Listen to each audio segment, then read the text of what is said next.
Is the new Homestead movie a good movie, both from a viewer perspective and a prepper's perspective, or should you avoid it altogether? Today's video, we're going to be discussing it. Hey guys, Titan Preparedness, welcome back to the channel.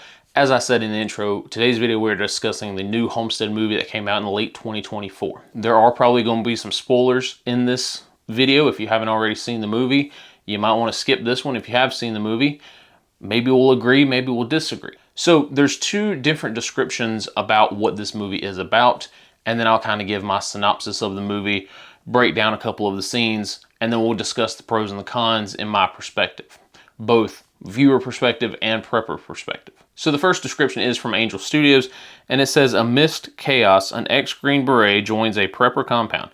Love grows, truth arises, and the community grows. That doesn't sound fun at all. The one from Google, though, does give a better description of what the movie is about, and it says a former Green Beret and other survivors take refuge inside an elaborate compound when an attack on America leaves the world in chaos. But if you had to ask me, the viewer, what this movie is about, and I had to give a few sentences, I would say it's about an attack on America and how a community can grow from it. So on the West Coast, you have a nuclear weapon being set off. One, possibly more, being set off. And on the East Coast, you have a Russian-based cyber attack that takes out the power grid. A group of ex-Special Forces operators are paid to protect a compound out in Colorado, so they show up there, they butt heads with the owner and operator. So this movie really focuses around two groups of families. The first is the Rosses. You got Ian Ross, which is Neil McDonough. He's like the most famous actor in this entire movie. You got his wife Jenna and their daughter Claire. Then on the other side, you have Jeff Erickson, which is one of the Green Beret operators.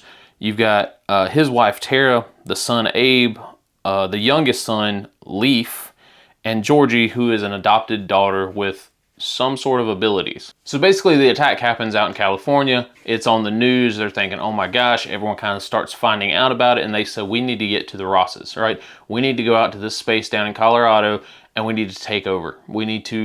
They are paid to protect it, so they need to go and protect it. Ian Ross essentially hires them before this whole shindig happens and says, hey, if something happens, your job is to show up here, protect the people, protect my land, protect all my preps until the government figures it out. So this compound out in Colorado is a prepper's paradise.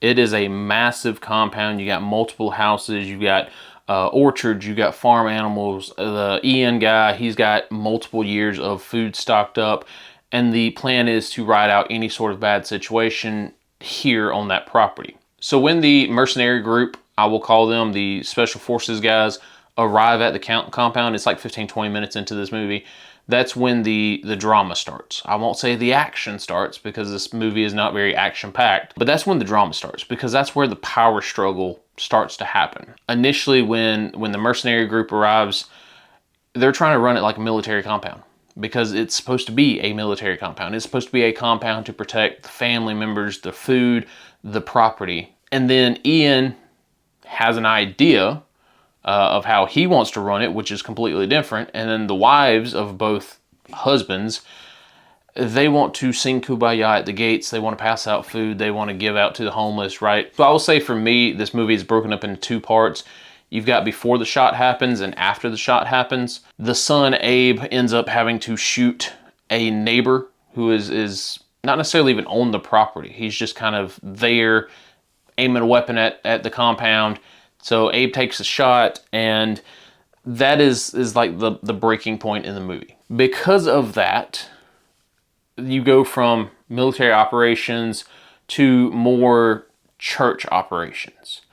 And to me, that's where it flips, right? It goes from compound, let's hold it down, let's secure it, let's keep it secure, let's keep all the neighbors out, to let's give away our stuff. Now there is the big fight scene with the SWAT team guys that you probably saw in the previews if you have seen the previews for this movie.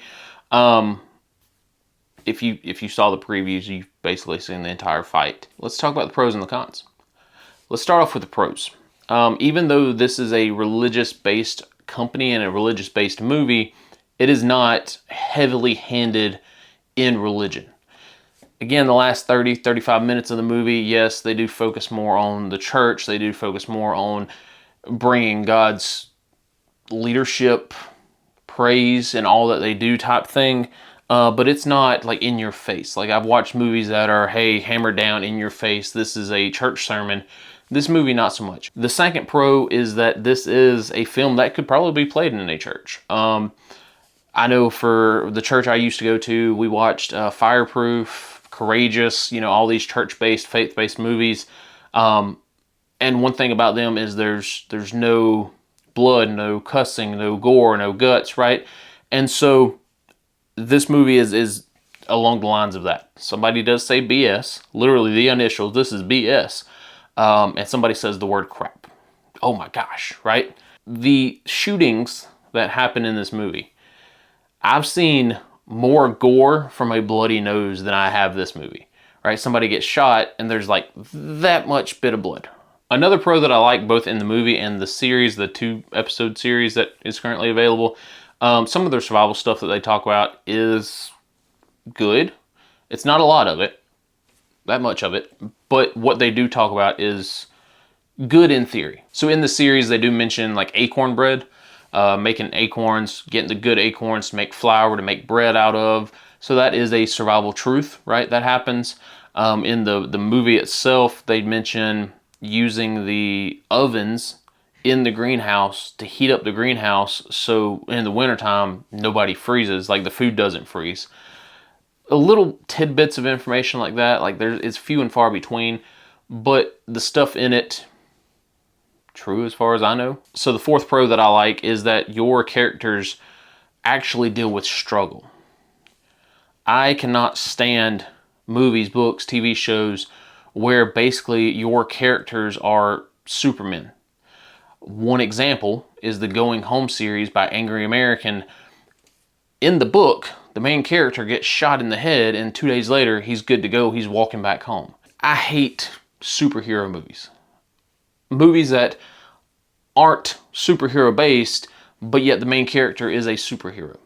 So again, spoilers, Abe, after he has to shoot the guy, he goes through mental anguish, right? There is some mental struggles that he goes through because he's a young teenager that just had to kill a dude. It's quick. It doesn't last all movie, and it's definitely not in the show, but it's there. The fifth pro that I like about this movie is that it is a thought-provoking movie. I like movies that make you think.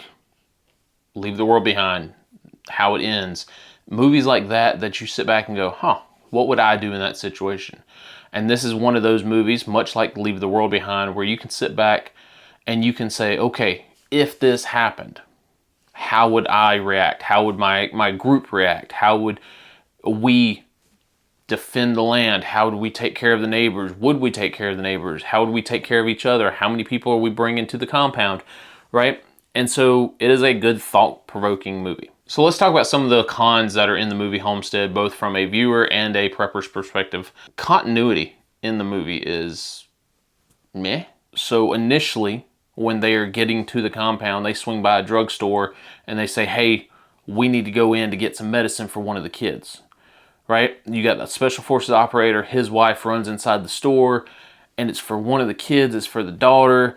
He runs in, she gets the medicine, she runs back out. Oh my gosh, that was a struggle. I needed ear infection medicine for this event.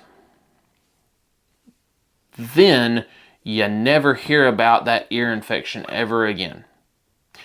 The scene was set up to show one of the operators being a little bit more forceful than some of the other ones. But again, it's like a 5-minute scene that is never discussed again. Con number 2, the mercenary team, the defensive force team, the tactical security forces team, the ex-special forces, awesome, cool operator guys have never been to the compound before. They're paid to protect it in case something goes bad, and this is their first time showing up. When they show up, Ian says, hey, once you get your stuff gathered, I'm going to go show you around. You would want to go ahead and have some sort of defensive fighting positions in the area. You would want to go ahead and have it mapped out. You would want to go ahead and say, okay, my team's here, here, here, and here. But when they get there, they're like, oh, wow, this is a cool place. I've never been here before. So the third con I don't like about the movie is the classic prepper trope. We've seen the prepper trope in just about every book, movie, TV show that's ever existed, ever. In Leave the World Behind, Danny, the prepper, he says, "It's not my fault you weren't prepared. It's not my fault you weren't ready for the end of the world. It's, you know, it's your fault for not being ready." In the Blackout movie that's available on Amazon, right, the only prepper guy in town is the ex-army medic, and he goes into town and he says, "Listen, this town's going to get taken over. There's going to be millions of people coming in from the next town and the next big city, and they're going to take over this town, and you're not prepared." That is the classic prepper trope. And in this movie, Jeff, the main Special Forces operator dude, he plays that part. Even though Ian is the super duper prepper guy, right? He's got the whole compound. It's his land, it's his property. Jeff is like, "Hey, look, I know you don't know what you're doing, but I do." Right? And I get it, you know, military experience, this and that and the other. I watched that little snidbit and I was like, oh, of course, the prepper trope. Con number 4, the compound is massive. Think your coolest, awesomest prep compound and then times it by 10. And again, they shot on location. It's a beautiful landscape, but this area is massive. And so they've got like the houses over here, the orchard over here, but then in a few shots, they're way out here on this hill overlooking the entire compound.